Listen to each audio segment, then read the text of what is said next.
어떤 한 여자 집사님의 얘기를 들으면서 말씀을 시작하겠습니다. 어느 한 여자 집사님이 계셨습니다. 아무런 문제 없이 그렇게 부부생활, 가정생활, 사회생활, 신앙생활 그렇게 잘하고 계셨습니다. 그러던 어느 날 그 가정에 어려움이 닥쳤습니다. 늘 제가 말씀드리지만 인생은 100번 룰루랄라 하고 아무 일도 없이 가다가도 101번째부터 문제가 생기는 게 인생입니다. 그래서 우리는 뭐가 잘 된다고 해서 자랑할 게 없고 항상 경계를 해야 되고 기도를 해야 되는 이유들이 그런 거예요. 100번 잘 나가던 사람도 101번째부터 문제가 생기는 게 인생인 줄 믿습니다. 아멘이시죠? 사실이라는 거예요. 그러나 어떤 분은 첫 스타트부터 문제가 걸려서 100번 갈 때까지도 문제가 걸리는 인생이 있어요. 거기엔 다 이유가 있습니다. 여자 집사님이 아무 문제 없이 그렇게 인생을 살았는데 101번째부터 그렇게 어느 날부터 그 가정에 어려움이 닥치는 거예요. 그 이유가 뭐냐면, 원인이 뭐냐면 멀쩡했던 남편이 하루아침에 쓰러지고 사경을 헤매게 된 거예요. 여러분, 하루아침에 쓰러지는 분들 많잖아요, 보면. 이 집사는 평상시에 신앙이 좋았으니까 열심히 기도했습니다. 하나님을 의지하는 듯 했습니다. 그러나 그가 기대하던 하나님의 응답이 늦어지는 거예요. 하나님의 응답이 늦어지면 많은 사람들이 담대하지 않습니다. 불안합니다. 인간적인 생각이 옵니다. 그건 누구든지 그런 거예요. 그러던 차에 평소에 잘 알고 지내던 이웃 아주머니를 한번 만나게 되어지는데요. 공교롭게도 그 아주머니의 남편은 몇 해 전에 쓰러져서 지금의 자기 이 집사님이 남편과 같은 똑같은 처지에 있었던 그런 옆집의 아주머니였습니다. 이런저런 얘기합니다.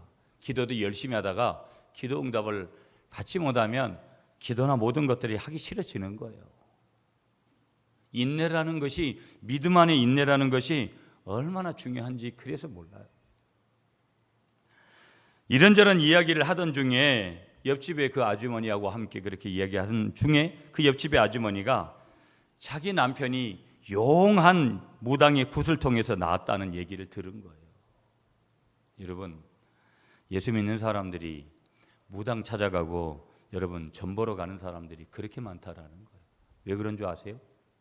내일 일을 인생에 아무것도 모르기 때문에 우리는 내일 일을 좀 알고 싶은 거예요.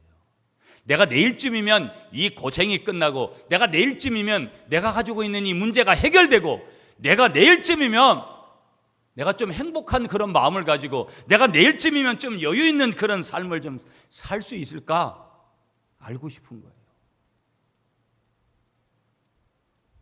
그 마음은 저에게도 있는 거예요. 인간이기 때문에. 이 집사님이 이 얘기를 들은 거예요. 옆집의 아줌마 남편이 용한 무당한테서 굿을 해가지고 나왔다는 얘기를 들은 거예요. 처음엔 그 여자 집사님 마음이 통하지 않았죠. 그래도 신앙인이니까. 그러나 시간이 지나면서 응답해야 될 하나님은 응답하지 않으니까 그런 방법을 한번 써보고자 하는 욕망이 싹 들어오는 거예요. 사단의 역사죠. 결국 그 집에 어느 무당이 찾아와서 시끄러운 날들을 맞이한 거예요. 굿을 한 것이죠. 얼마를 주고 했는지는 모르겠지만. 그런데 결과가 이걸 좋았으면 좋겠다, 안 좋았으면 좋겠다 하기 전에 문제가 뭐냐면 결과가 더 안 좋아진 거예요. 그때부터 이 집사님은 절을 찾아가든지 점쟁이를 찾아가든지 그 무엇이든지 그냥 여기저기 찾아다니기에 급급한 거예요. 성령의 인도함을 전혀 받지 못하는 것이죠. 그 결과가 어떠했느냐면 그 남편은 소리 없이 결국은 죽어져 갔고요. 그 가정은 믿음에서 완전히 파선해서 멀어지게 되었고요. 얼마 안 남은 그러한 여러 가지 믿음의 그런 지경들이 완전히 잘못된 곳으로 간 거예요. 이 예화를 제가 왜 드리냐면, 이 예화를 통해서 한 가지 여러분하고 나누고 싶은 것은 뭐냐면, 믿음이 흔들리지 말아야 되는데 흔들리는 믿음이 되면 이런 결과들 누구든지 오는 거예요. 목사인 저도 아무리 직분이 장로라는 직분을 가져도, 권사라는 직분을 가져도 믿음이 흔들리면 이런 엉뚱한 짓을 하는 거예요. 여러분, 오늘 제가 설교 준비하면서 인터넷 실시간 자료들을 보는데, 오늘 아침에 인터넷 자료 보셨는지 모르겠어요. 어떤 미친 아저씨가 하나님이 어쩌고 저쩌고 하라 그랬다고 해가지고 여자 자매한테 수백 번을 돈을 빌려가지고 수백억을 빌려가지고 문제가 걸린 거예요. 너무 제가 안타까운 것은, 그런 짓을 한 것도 잘못이지만 하나님을 팔아서 거기에 그렇게 하니 하나님을 완전히 욕되게 하는 것이죠. 그 기사를 보면 믿음이 약한 분들이나 안 믿는 분들이 보면 또 이 아주 못된 것들이 엉뚱한 짓거리를 했다고 막 이런 여러 얘기들을 안 하겠어요.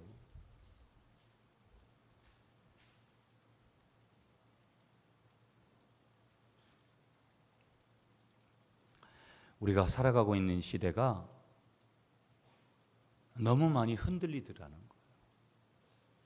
그럼 이 흔들림이 어디서 왔냐면 불확실하기 때문에 그런 거예요.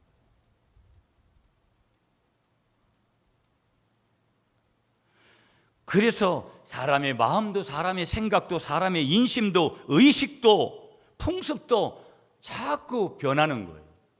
문제는 뭐냐면, 변화는 당연히 우리에게 있어요. 여러분, 아무리 미인이고 아무리 미남이고 해도 얼굴은 나이가 들어가면 바뀌어지는 거예요. 변하는 것이죠.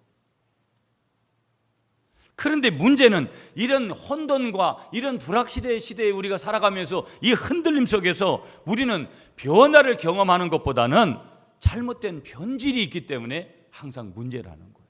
변질되는 것이죠. 사람의 생각도, 사람의 마음도, 사람의 행동도, 손으로 하는 것도, 오늘 고백 기도에서도 나왔지만 우리가 마음에 품는 것도, 눈으로 보는 것도 변질된 것들에 우리가 주목하기 때문에 문제가 걸리는 거예요. 그래서 변화는 좋은 것이지만 변질은 좋지 않은 것이죠.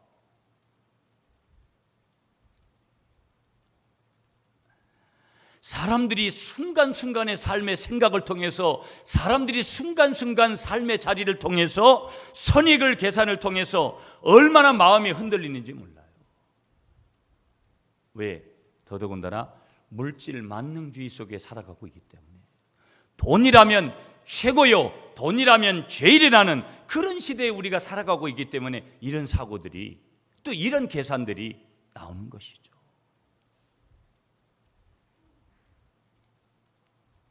그래서 하나님은 이사야 선지자를 통해서 이미 2000년이 넘은 시대에 이 시대를 똑같이 예언해 주고 있어요. 물론 그 시대도 그랬지만 그 백성의 마음이 삼림이 바람에 흔들림 같이 흔들렸다. 삼림이라는 것은 나무가 있는 산을 얘기하는 거 아니겠어요? 그 백성의 마음이 어떤 거였냐면, 나무가 이렇게 흔들흔들거리듯이 그 백성의 마음, 그 백성이 누구겠어요? 이스라엘 백성, 하나님이 선택하신 하나님의 백성이 그 마음이 어땠느냐면 이렇게 나무가 흔들리지 흔들림같이 흔들렸다. 최후 승리를 얻기까지 주의 십자가 사랑하리. 빛난 면류관 받기까지 험한 십자가 붙들겠네. 할렐루야. 이런 고백을 하면서 살아가도 시원찮은데, 이런 고백을 하는 사람마저도 그 마음이 나무와 같이 흔들리더라는 거예요. 여러분, 관계가 왜 깨어집니까? 부부관계든 친구관계든 하나님과 우리와의 관계든 관계가 왜 깨어지는 거예요? 한결같은 마음에서 이탈하기 때문에 그런 거거든요. 그 한결같은 마음을 우리가 가지지 못하도록 이 세상이 만들어요. 그렇다고 이 세상이 나는 안 그런데 이 세상이 나를 자꾸만 그렇게 만든다라고 책임을 세상에 전가하는 것도 우스운 거라는 거예요. 지켜야 되는 거예요. 아멘이시죠? 뭘 지켜야 돼요? 우리의 중심이요, 우리의 마음을 지켜야 될 줄 믿습니다. 우리의 가정을 지켜야 되고 교회를 지켜야 되고 우리의 자녀들을 지켜야 될 줄 믿습니다. 뭘로 지킬 거냐라는 거예요. 우리의 힘으로는 그것이 안 되는데, 예수님께서 그래서 제자들에게 말씀하시는 거예요. 너희가 무엇을 보려고 광야에 나갔더냐? 바람에 흔들리는 갈대냐? 예수님께서 이렇게 질문하셨어요. 그러니까 이 말씀 속에서는 뭐가 있냐면, 이 질문 속에서는 제자들과 예수님을 따르던 무리들이 흔들리는 마음을, 너무나 저들의 마음이 흔들리는구나, 이걸 예수님께서 직접적으로 보시고 그걸 간파하시면서 그들에게 꾸짖으시면서 말씀하시는 내용인 거예요.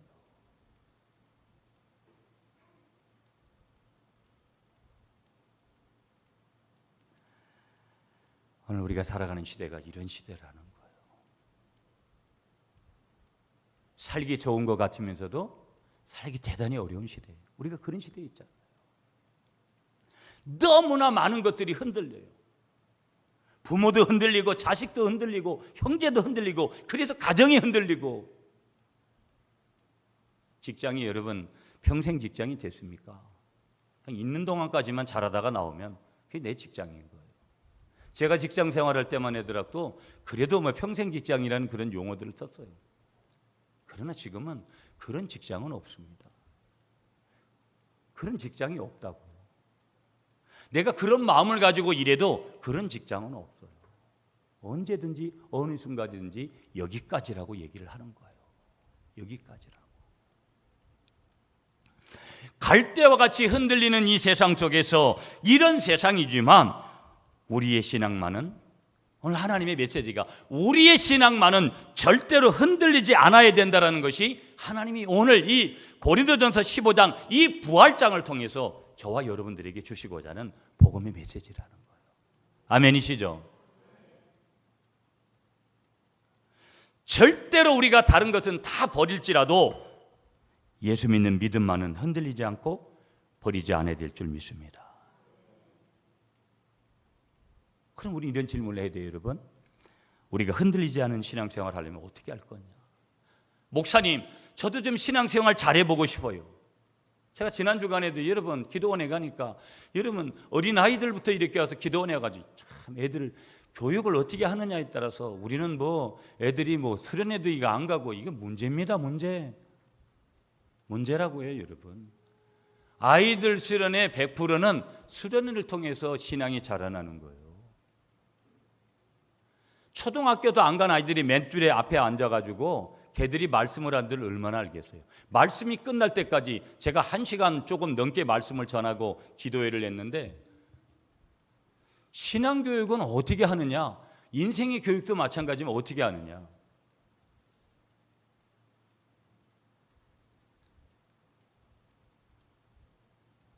너무 중요한 것을 좀 이렇게 깨달아요.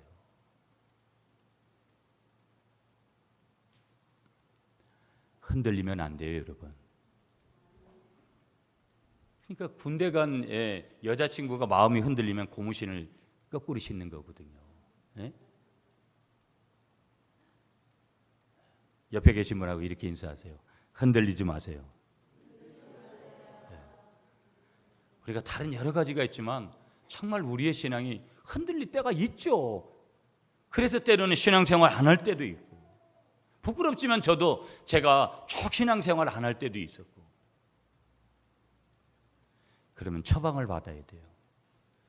오늘 하나님이 신약을 통해서 우리에게 처방을 주시는데, 첫 번째 처방이 뭐냐면, 한번 여러분 고린도전서 15장 49절, 오늘가 읽지 않았어요? 49절을 같이 읽겠습니다. 여러분 시작.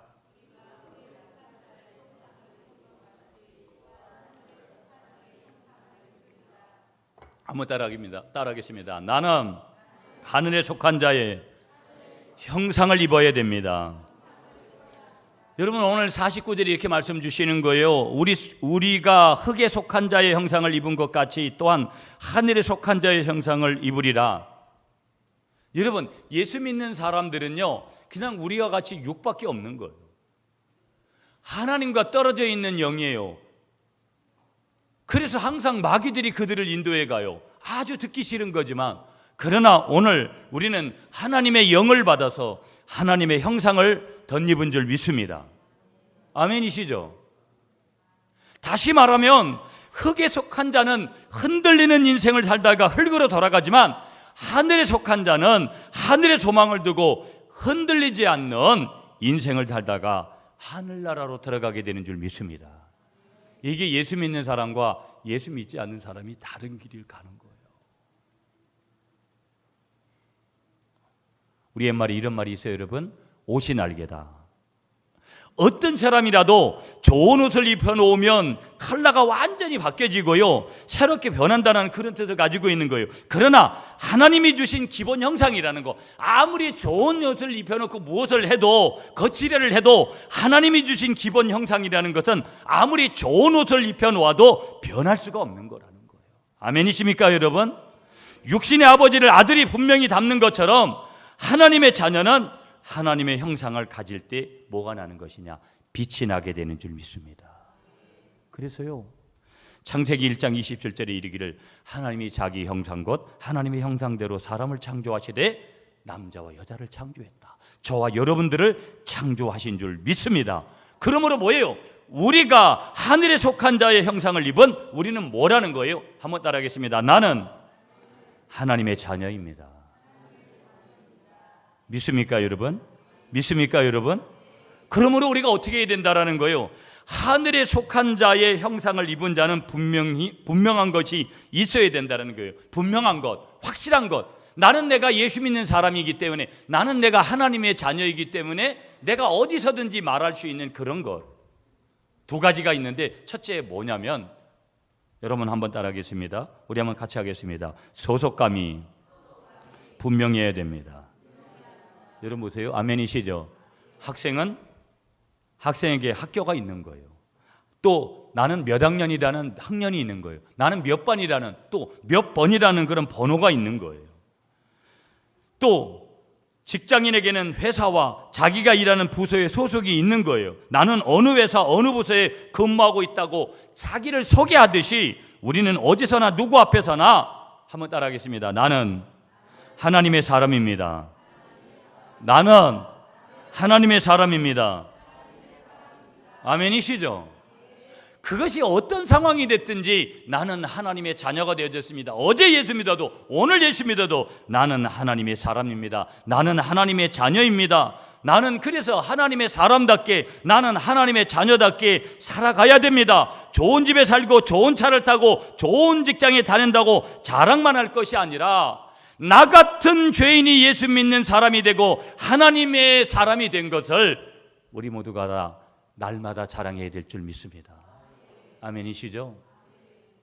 어떤 때만이 아니라, 어떤 환경에서만이 아니라 우리가 날마다 자랑을 해야 되는 거예요. 그래서 전도하지 않는 것은 죄라는 거예요. 복음을 전하지 않는 것은 죄라는 거예요. 그래서 우리가 이런 죄를 짓지 않아야 돼요. 아멘이십니까 여러분? 아멘이십니까? 제가 수요일 날 제가 본교회 예배를 제가 인도를 못하고 전사님이 하고, 제가 진주에 있는 지구촌 힐링 수양관에 가서 부흥회를 인도했습니다. 거기 보니까 전라도에서 와 있는 그런 친구들도 있고 또 권사님들 뭐 등등 해가지고 이렇게 모였어요. 아까 말씀드린 대로 어린아이들도 모였는데, 이제 1시간 이제 뭐 말씀을 전하고 이제 사역을 하려고 이제 기도회로 들어가는데 너무너무 더웠잖아요. 그래가지고 제가 이틀 동안 이 장염이 와가지고 또 거의 먹지를 못하고 그렇게 갔다고요. 그래서 거기 수양관에서 저녁을 많이 뭐 준비했는데 제가 조금밖에 먹지를 않았어요. 가는데도 계속 배가 안 좋고 그러는 거예요. 야, 오늘 무슨 일이 둘 중 안에 하나는 일어나겠다. 제가 중간에 설사 나가지고 이게 문제가 걸리든지 아니면 또 은혜가 임하든지 둘 중 안에 하겠구나. 그러면서 이제 갔어요. 근데 설교를 전하고 이제 사역을 이제 안수기도를 하려고 딱 들어갔는데 얼마나 더운지요. 이제 제가 이 안숙기도를 하고 딱 있는 순간 다리를 옆으로 쫙 벌렸는데 오른쪽 다리의 바지가 한 무릎 밑에서부터 거의 뭐 한 5, 60cm가 쫙 찢어지는 거예요.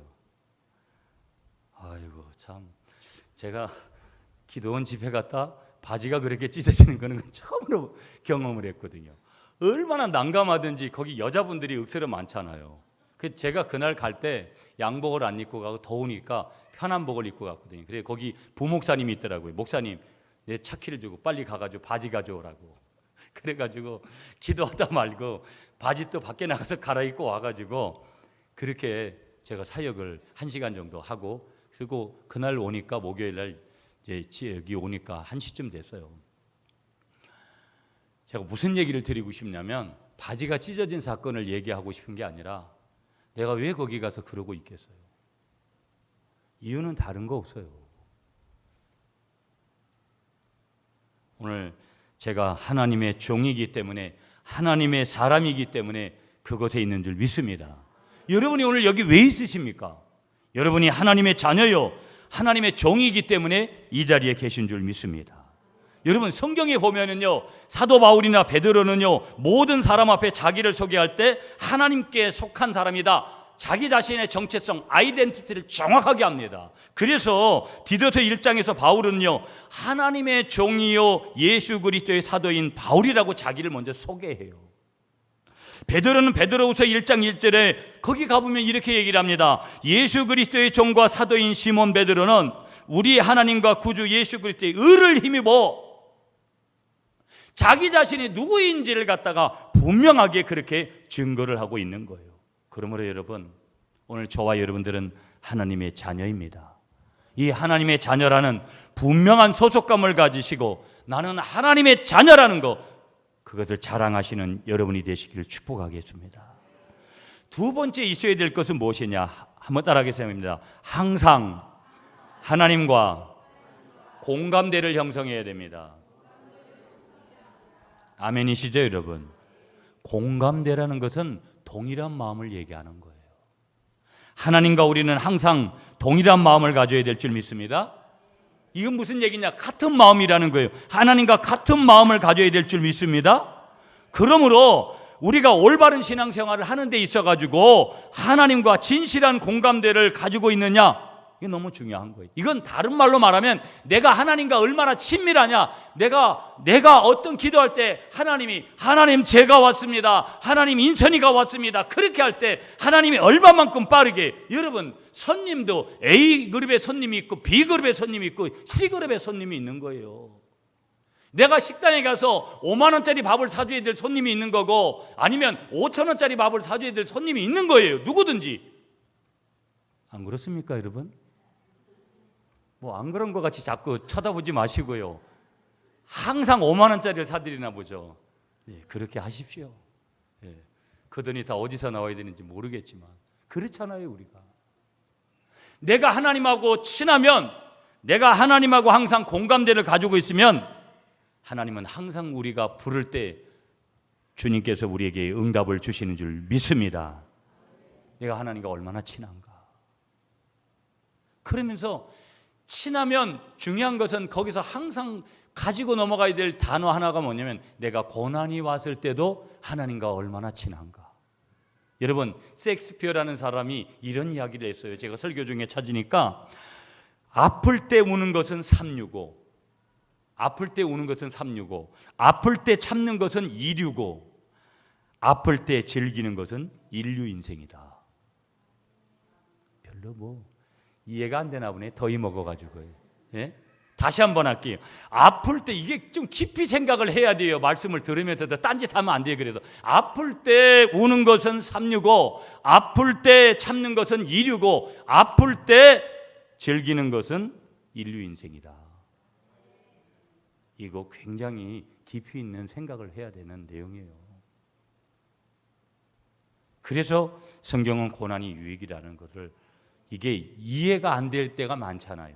이해가 되면 이건 멋있는 영적인 어떤 그런 아주 대단한 능력을 가지는 그런 말씀이죠. 아멘이십니까?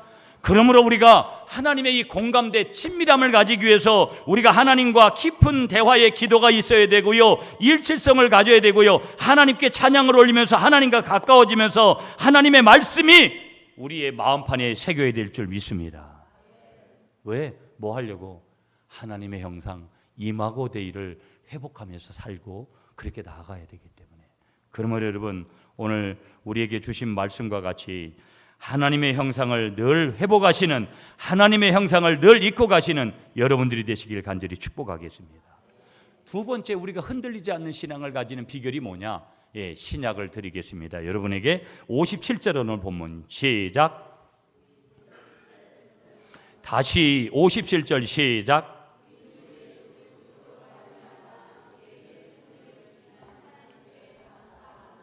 아멘. 한번 따라하겠습니다. 그리스도 안에 세움을 입어야 합니다. 그러니까 내가 항상 어디에, 포지션의 문제인데요, 위치의 문제인데 항상 내가 어디에 있어야 되느냐? 그리스도 안에, 인 크라이스트, 그리스도 안에 내가 세워져. 마음도 몸도 영도 내 하는 말도 내가 생각하는 모든 것들도 다 어디에 세워야 된다? 그리스도 안에 세워야 될 줄 믿습니다. 그래야 흔들리지 않는 신앙생활을 할 수 있는 거예요. 인간적인 방법으로 출제를 하려고 한다면 어떤 사람 밑에 있느냐가 대단히 중요한 거예요. 여러분, 인맥이라는 거 얼마나 중요한지 몰라요. 그것을 누구나 다 알고 그렇게 합니다. 인생을 살아가는 사람들이 중요합니다. 성경은 그 해답을 분명히 제시하고 있는데 그 제시하는 본문이 오늘 57절이에요. 우리 주 예수 그리스도로 말미암아 우리에게 이김을 주시는, 우리에게 승리를 주시는 하나님께 감사하노니. 여러분, 인생의 승리가 어디로부터 주어진다라는 거예요. 백이 있어가지고 우리를 출세하는 데 있어가지고 대단한 사람이 돼가는 것도 중요하듯이 인생의 근본적인 승리는 하나님 안에 있는 줄 믿습니다. 이거 굉장히 중요한 거예요. 굉장히 중요한 거죠. 여기 예수 그리스도로 말미암아, 이 말씀이 굉장히 중요한 거예요. 예수 그리스도로 말미암아, 포도나무 가지가 포도나무에 붙어 있을 때 열매를 맺듯이 우리가 어디 붙어 있어야 된다라는 거예요? 예수 그리스도 안에 붙어 있을 때 하나님의 보호와 하나님의 은총을 저와 여러분들이 받게 될 줄 믿습니다. 왜? 예수 그리스도는 우리 인생의 근본적인 피난처요, 우리의 보호자요, 우리의 영원한 생명이 되시기 때문에 그런 줄 믿습니다. 특별히 우리는 이 고린도전서 15장이 부활장이에요. 그러므로 오늘 우리가 굳건히 붙들어야 되는 인 크라이스트, 그리스도 안에 우리가 그렇게 되어질 때 특별히 우리는 그리스도 안에 주어진, 예수님이 이 땅에 인간의 몸을 입고 오셔서 인카네이션, 성육신 하셔서 오늘 우리를 위하여서 죽으신 그 죽으심과 더불어 가지고 우리는 예수 그리스도의 부활신앙, 이것을 반드시 가져야 될 줄 믿습니다. 예수님이 죽으셨다라는 거, 나를 위해서 죽으셨다라는 거, 그리고 예수님이 나를 위해서 3일 만에 부활하셔서 내가 부활의 주인공이 되었다라는 거, 이걸 믿는 신앙이 얼마나 중요한지 몰라요. 아멘이시죠 여러분? 아멘이시죠? 그러므로 우리는 그리스도 안에 세움을 받아야 된다. 세상의 권력, 세상의 학벌, 세상의 돈, 거기에 세워지면 반드시 넘어져요. 그것이 나쁘다라는 것이 아니라 그것을 잘 관리할 수 있는 비결은 예수 그리스도 안에밖에 없다라는 거예요. 그러므로 저와 여러분의 생각, 저와 여러분의 행동, 저와 여러분의 중심, 마음, 모든 것이 다 그리스도 안에 세워야 될 줄 믿습니다. 예수는 나의 구주라고 고백을 하는 거, 예수는 옆에 있는 사람에게 당신의 구주라고 선포해야 되는 거. 그래서 여러분, 우리가 찬송가 94장 가사를 보면 예수는 나의 힘이요 내 생명 되시니, 예수는 나의 힘이요 내 생명 되시니, 예수만이 저와 여러분들의 영원한 생명이 되신다라는 것을 믿으시고 예수 그리스도 안에, 예수 그리스도의 십자가 안에, 예수 그리스도의 부활에, 그 복음에 깊은 세움과 뿌리를 내리시는 여러분이 되시기를 간절히 다시 한번 축복하겠습니다. 마지막 한 가지를 보겠습니다. 오늘 보면 58절이에요 여러분. 58절 읽어주십시오. 시작.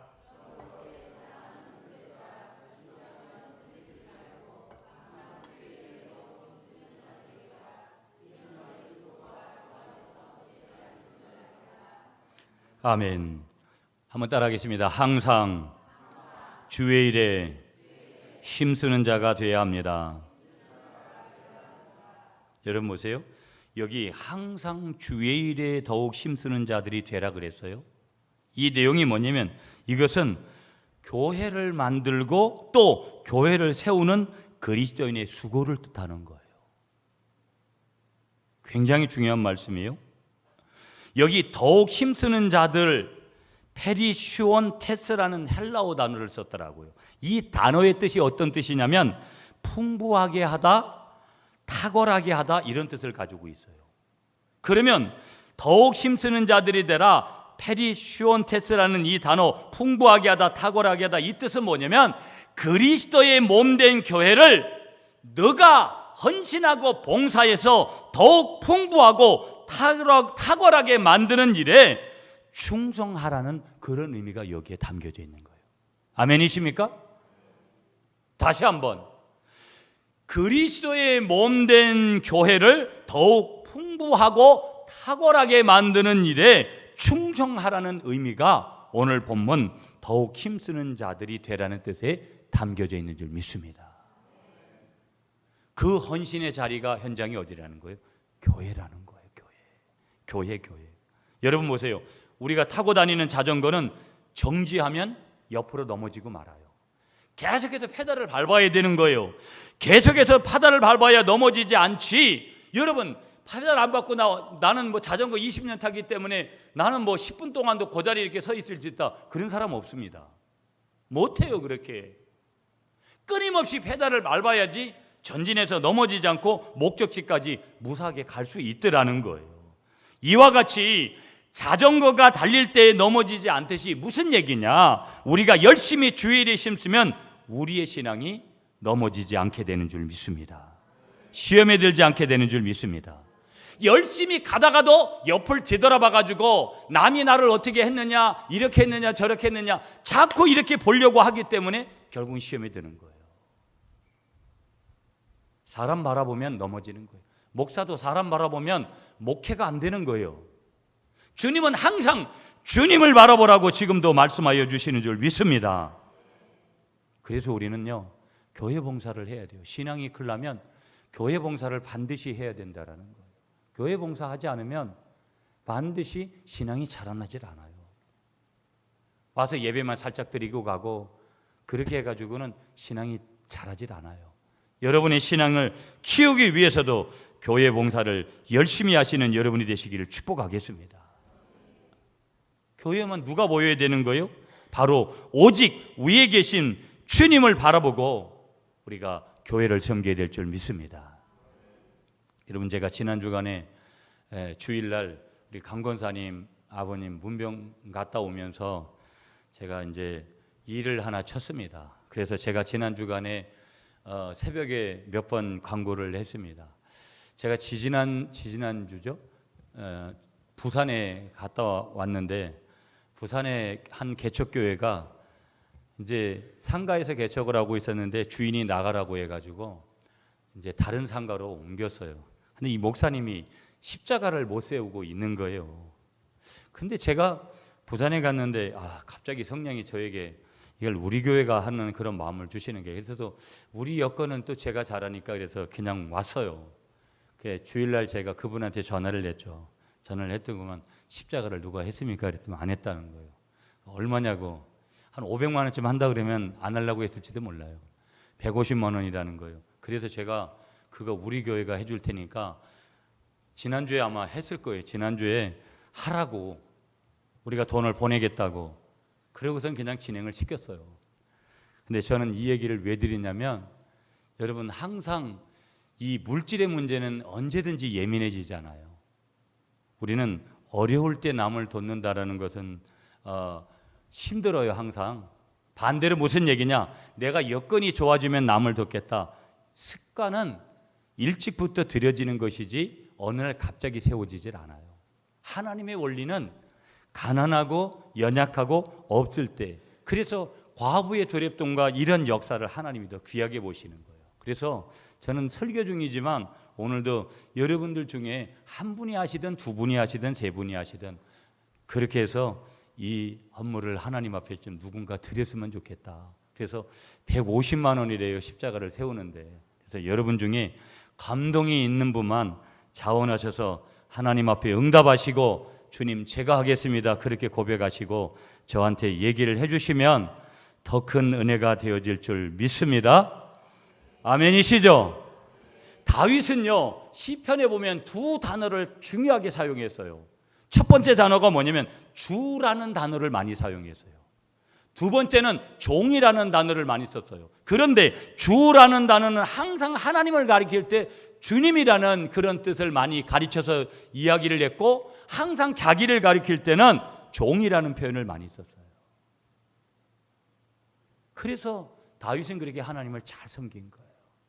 여러분 오늘 이 아침에 여러분이 한번 질문을 했으면 좋겠어요. 여러분 얼마나 열심히 섬기려고 애를 쓰고 계십니까? 인생은요 두 가지 길 중 한 길을 반드시 가게 돼 있습니다. 첫 번째 길은 녹슬어서 못 쓰게 되는 인생의 길을 가는 사람이 있고요, 두 번째 길은 따라서 못 쓰게 되는 인생의 길을 가는 사람이 있어요. 여러분 저를 한번 따라 하시기 바랍니다. 따라 없어져야지. 녹슬어 없어지면 그것은 죄이다. 아멘이십니까 여러분? 따라 없어져야 되는 거예요. 인생이라는 게요. 하나님이 주신 달란트, 하나님이 주신 것까지 녹슬어서 그렇게 내버리고 하나님의 일 하지 않고, 그건 뭐라는 거예요? 죄라는 거예요. 죄라는 거예요. 일할 수 없는 밤이 와요 여러분. 아멘이십니까? 일할 수 없는 밤이 온다고요. 어두운 밤 시대리니 내 직분 지켜서 찬이슬 맺힐 때에 일찍 일어나 해 돋는 아침부터 힘써서 일하라. 일할 수 없는 밤이 속히 오리라. 우린 다 늙어가고 있어요 여러분. 이 째깍째깍하는 시간은 하나님과의 만남의 시간인 거예요. 일할 수 있을 때 맡겨진 본분을 다하시는 여러분이 되시기를 축복하겠습니다. 아멘이시죠? 주님은 이렇게 말씀하시는 거예요. 추수할 것은 많은데 일꾼이 적다고 말씀하시는 거예요. 주님은 말씀하시는 거예요. 누구든지 일하기 싫거든 먹지도 말라. 주님의 일에 열심을 내시는 여러분이 되시기를 축복하겠습니다. 여러분 기도원이 안 된다 여러 가지 하죠. 기도원에 가보세요. 멸치식 텐트를 치고 다른 데 휴가 가지 않고 거기 와서 은혜 받겠다고, 그런 분들이 한둘이 아니에요. 하나님은 다수결이 아니라고 하나님 마음에 합한 사람을 쓰시는 거거든요. 이렇게 결론을 맺겠습니다 여러분. 어지럽고 혼탁한 세상이죠. 쉽게 흔들리게 만드는 세상이에요. 오늘 이런 말씀을 드리면서 설교를 마치려고 합니다. 전에도 한번 소개를 했던 기억이 납니다. 한번 따라하겠습니다. 야물딱지게 신앙생활을 하자. 옆에 계신 분한테 인사하겠습니다. 야물딱지게 신앙생활을 하자. 여러분 이 야물딱지게라는 표현 아시죠? 똑 부러지게 하자 이 말이에요. 이 야물딱지게라는 말은 정석대로 하자. 신앙생활을 그렇게 하자는 거예요. 제가 읽을게요. 흐리멍텅하지 말고 야물딱지게 신앙생활을 하자. 미지근하지 말고 야물딱지게 신앙생활을 하자. 유야무야하지 말고 야물딱지게 신앙생활을 하자. 어리버리하지 말고 야물딱지게 신앙생활을 하자. 마귀에게 속지 말고 야물딱지게 신앙생활을 하자. 문기적거리지 말고 야물딱지게 신앙생활을 하자. 근심 걱정 염려하지 말고 야물딱지게 신앙생활을 하자. 여기저기 한눈 팔지 말고 야물딱지게 신앙생활을 하자. 정신 바짝 차리고 제대로 야물딱지게 신앙생활을 하자. 여러분을 축복합니다. 야물딱지게 신앙생활 하셔서 늘 흔들리지 않는 견고한 중심을 하나님 앞에 드려서 여러분과 하나님과의 사이가 공감대가 있고 가장 완벽한 친밀함이 있어서 하나님의 귀한 축복을 받아 누리시는 여러분이 다 되시길 간절히 축복하겠습니다.